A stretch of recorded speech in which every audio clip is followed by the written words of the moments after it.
L'écoutez Sirot Chelek Rav Dalet, première sikha sur Tou B'Av. En ce qui concerne les différentes raisons pour lesquelles on se réjouit à Tou B'Av, la Gemara elle cite plusieurs choses. Premièrement, c'est à partir de ce jour-là que les tribus ont eu le droit de se marier les unes avec les autres, alors qu'avant c'était pas le cas, comme on connaît l'histoire des filles de Tselophrad. Il y a un autre sage de la Gemara qui dit que c'est le jour où on a permis à la tribu de Binyamin de réintégrer le peuple juif après l'épisode de la concubine de Giva. Il y a encore un autre sage qui dit que c'est le jour à partir duquel les juifs qui ont passé 40 ans dans le désert, on sait qu'à cause de la faute des explorateurs, toute cette génération a dû mourir avant que leurs enfants puissent entrer en Eretz Israël. Et Tou B'Av, c'est le jour où ils ont arrêté de mourir. Une autre chose qui s'est passée ce jour-là, c'est le jour où le roi Hoshea, il a enlevé les gardes qui empêchaient les juifs de monter au temple. C'est les gardes que Yerovam ben Nevat il avait mis avant. Et encore un autre avis qui dit, c'est le jour où on a permis d'enterrer tous les juifs qui avaient été assassinés à Bétar, où les Romains ont permis de les enterrer. Et ensuite, il y a une autre chose que la Gemara vient et nous dit, c'est le jour où on arrêtait de couper le bois qui servait à allumer le feu sur l'autel dans le temple. Pourquoi Rabbi Eliezer Agadol, il vient, il nous dit, parce qu'à partir de Tou B'Av, le soleil tape moins fort, donc le bois il est moins sec, et donc on arrête de le couper pour le préparer pour l'autel. Et il y a même Rav Menasha qui vient qui dit, on appelait ce jour le jour où on casse la hache. Ça s'appelait Yom Tvar Magal, c'est le jour où on casse la hache, c'est-à-dire qu'on n'a plus besoin de couper le bois. Et donc c'était un très grand jour de fête. Alors tous les premiers avis, on comprend très bien, c'est des raisons de réjouissance, mais le dernier avis, on ne comprend pas. Tu arrêtes de couper le bois pour le Beth Amikdash, tu fais un jour de fête, quel rapport maintenant? Non seulement que tu fais un jour de fête, mais la Mishnah elle te dit, il n'y avait pas de jour de fête aussi grand que le 15 Av, le Tou B'Av et Kippour. Pourquoi? Parce que tu as arrêté de couper le bois. C'est tellement grand qu'on a donné un nom particulier à ce jour en disant c'est le jour où on casse les haches. A priori, on aurait dit l'inverse, c'est un jour où le bois ne peut plus être apporté au temple. Pourquoi tu vas faire un jour de fête? Et en plus, quand on regarde bien, on voit que chaque raison qui est amenée, elle est amenée par un seul sage de la Gemara. Et par contre, cette raison-là, elle est amenée par plusieurs sages, comme pour dire c'est ça la raison principale, c'est ça la raison d'être de toutes les réjouissances de Tou B'Av. C'est assez étonnant quand même. Alors pour bien comprendre ça, le rabbi ramène deux réponses de deux commentateurs. D'abord, Rabbeinu Gershom, qui dit que si ce jour il était si heureux, c'est parce que comme on arrêtait de couper le bois, on avait plus de temps pour étudier la Torah, et donc tout le monde allait étudier, et on arrêtait de perdre le temps à couper le bois. Donc on s'est réjoui d'un jour pareil. Le Rashbam il dit pas ça. Il dit on sait que quand on termine une grande mitzvah, on est toujours très joyeux, et comme c'est le jour où on terminait de couper le bois pour le temple, alors c'était un jour où on se réjouissait d'avoir terminé cette grande mitzvah. Et on comprend pourquoi il n'explique pas comme Rabbeinu Gershom. Si on dit qu'on se réjouit parce qu'on retourne étudier, ça c'est écrit nulle part dans la Gemara déjà. Alors c'est vrai que par la suite, la Gemara elle dit, à partir de Tou B'Av, commencent les nuits commencent peu à peu à redevenir longues, et donc c'est un moment où on doit renforcer l'étude de la Torah pendant la nuit, d'accord? Mais ça n'a rien à voir avec notre histoire. C'est pas amené en tant que raison, c'est un autre sujet qui est amené après.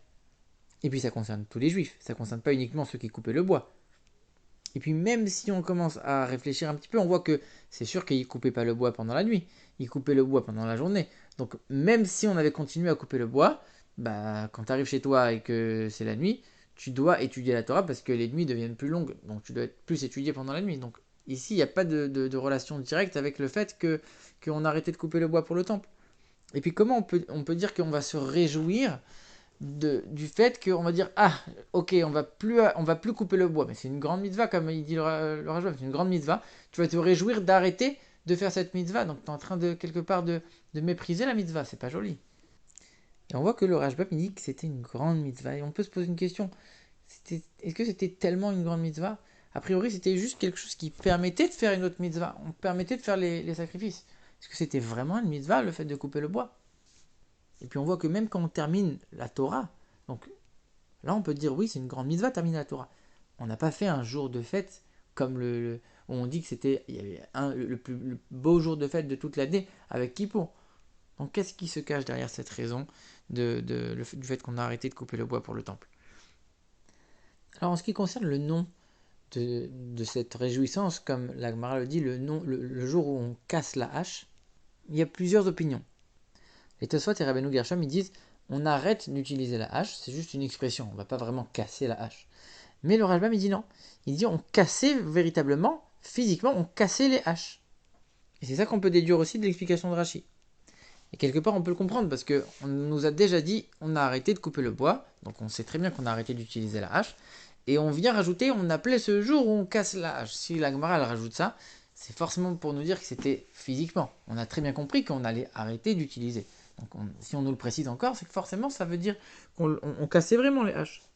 Et puis quand on réfléchit un petit peu, alors on va appeler ce jour-là le jour où on casse la hache. Pour dire quoi? Pour dire ah non, en fait on va pas vraiment casser, on va juste arrêter. Mais c'est parce que ce jour-là qu'on arrête. On arrête jusqu'à Nissan de l'année prochaine. Donc pourquoi c'est ce jour-là, le premier jour que tu as appelé comme ça? En vérité, forcément, ça veut dire encore une fois qu'on cassait véritablement, physiquement, on cassait les haches. Mais alors à ce moment-là, on se pose une question, pourquoi? Pourquoi on casse la hache alors qu'on sait que c'est baltachrit, on est en train de gâcher un objet matériel, c'est interdit.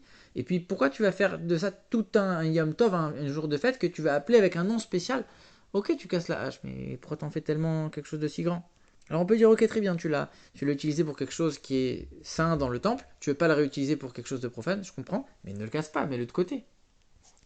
Alors pour bien comprendre tout ça, il faut comprendre dans quel contexte on parle de Toubéav. On parle de Toubéav parce qu'on est en train de mettre cette fête en parallèle avec Tisha B'Av en disant regarde à quel point la fête de Tisha B'Av elle est triste, ça rappelle le deuil du peuple juif, et on a mis en parallèle la fête de Toubéav pour montrer à quel point c'est tout le contraire, et pour les mêmes raisons, on est en train de transformer cette tristesse en joie, avec des raisons qui sont semblables. Par exemple, on dit que Tisha B'Av, le 9 Av, c'est le jour à partir duquel on a décrété que les Juifs ne rentreraient pas en Eretz Israël, ils allaient errer 40 ans dans le désert.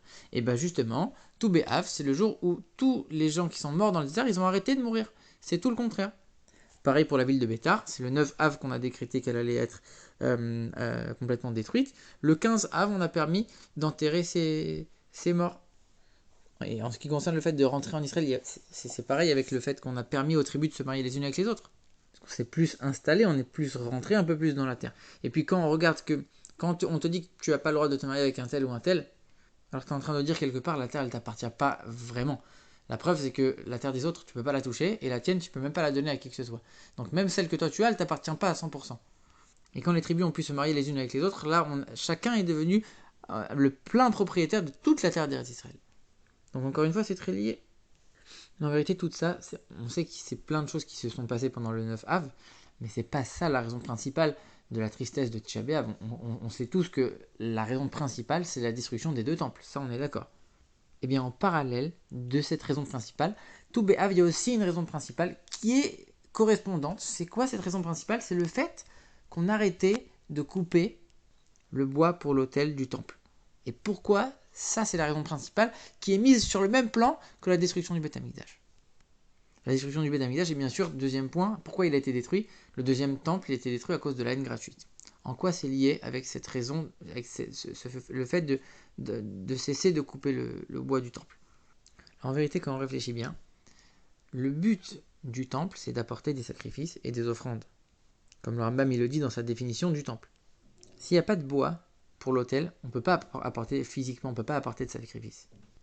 Et donc, en coupant le bois, en apportant le bois, on fait un acte de tzedaka énorme. On permet à tous les juifs du monde entier, que ce soit ceux qui vont apporter un sacrifice particulier et privé, ou que ce soit ceux qui soient inclus dans le sacrifice de la communauté, on va leur apporter une expiation, on va leur apporter tous les bénéfices d'avoir été au Beth Amikdash et d'avoir apporté des offrandes grâce au fait qu'il y avait du bois. Parce qu'en plus, c'est ça que la Gemara vient et elle te précise. Et attention, à partir de cette période, le soleil il tape moins fort, donc le bois il est moins sec, et donc on arrête de couper le bois. Pourquoi on te précise? Qu'est-ce qu'on a besoin de t'expliquer la nature des choses maintenant? Si on t'explique ça, c'est pour te dire, si on ne le coupe pas avant, on n'aura pas de bois pour toute l'année. Donc le fait de couper le bois avant tout Béav, ça permet à tous les sacrifices de tous les juifs jusqu'au mois de Nissan d'être réalisés comme il faut, sinon c'était impossible. Donc finalement, le fait de couper le bois pour le temple, c'était quelque chose qui était extrêmement important. Et maintenant, on va comprendre pourquoi on appelait ce jour le jour où on casse la hache. Et pourquoi on l'a cassé physiquement, cette hache. En vérité, on nous dit que l'autel des sacrifices, il est là pour rallonger la vie de l'homme. Et on sait qu'on nous dit aussi que le fer, le métal des armes, c'est-à-dire tout ce qu'on peut faire de mal avec le fer est là pour raccourcir la vie de l'homme. Et c'est pour ça que même les pierres du Beth Amikdash, si elles avaient touché le moindre fer, le moindre métal, elles n'étaient plus valables, elles ne pouvaient plus être utilisées pour construire le temple. Parce que ce qui raccourcit la vie ne peut pas être uni avec ce qui rallonge la vie. Et donc c'est pour ça qu'on cassait les haches. Parce que quand on en a besoin, alors c'est un objet de mitzvah, et on coupe le bois avec, et c'est très bien. À partir du moment où tu as fini de couper le bois, il reste plus du tout le côté mitzvah. Il reste uniquement le côté arme et le côté raccourcir la vie de l'homme. Et à ce moment-là, il n'y a plus du tout de raison de le garder. Au contraire, il faut s'en débarrasser pour montrer qu'on ne laisse plus de place qu'à l'autel, c'est-à-dire que aux côtés de rallonger la vie de l'homme. Parce que c'est ça tout le but du temple, d'apporter des sacrifices et de faire en sorte de faire résider la présence de Dieu sur terre.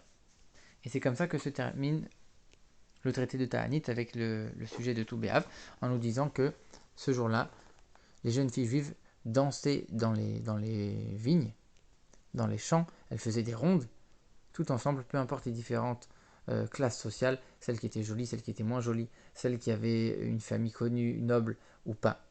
Et elles avaient des habits empruntés, que chacune empruntait à l'autre, pour ne pas faire honte à celle qui n'avait pas, et pour que celle qui a plus que l'autre se force à donner et à penser un peu plus à l'autre, à sa voisine. Et c'est comme ça que se termine le traité Ta'anit, en disant que Dieu, de la même manière, va faire une grande danse avec tous les tzadikim. Et le rabbi dit tous les juifs sont appelés des tzadikim.